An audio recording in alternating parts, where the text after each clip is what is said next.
Okay, so today we're going to talk about electroplating with copper. So you see that we have the electroplating graph right here, and we have three different parts that we want to talk about. One is the spontaneous reaction that would normally happen if we have half cells and if we have a stoppage. And we're going to be explaining this model, and then we're going to talk about the non-spontaneous reaction that's happening in this model. So first we have the spontaneous reaction that would have happened if we have a stoppage, and you can see that looking at the charge and reduction potential, you would see that Ag is going to be reduced and Cu is going to be oxidized, meaning that the electrons in Ag are going to be received from the Cu. Okay, cool. And you talk about the non-spontaneous? Let's talk about the middle part. Oh, okay, cool. All right, cool.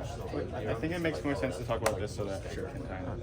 Okay, so when we attach a battery to the electrochemical cell, it turns into an electrolytic cell, and this can be used to electroplate. So later we'll explain what's actually happening. But when you swap the anode and cathode, what you're doing is you're swapping the sign on the E cell, so it becomes non-spontaneous because a negative cell potential is non-spontaneous because positive gives free energy. So in this case, Ag will be oxidized and Cu will be reduced, and the reduced Cu will be deposited onto the Ag, which electroplates the Ag. Yeah, so, yeah, okay. So pretty much as Eugene said, normally it would flow like this way instead if it was just like half cells and yeah. And stoppage. Yeah, and a salt bridge and all that.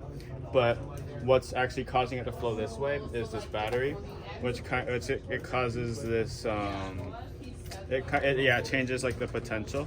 It changes the flow potential so that instead of flowing this way, it's going to flow this way, which is a non-spontaneous reaction, as Ethan said. So as you're losing electrons here, then this thing, the copper, becomes more positively charged, so it'll let off these copper 2 plus ions. Yeah, and these, because it's flowing here, or because electrons are flowing here, it's going to become, the Ag electrode is going to become more negatively charged, and negative is going to attract the positive Cu2+, so it's going to deposit onto here. Yeah. Cool.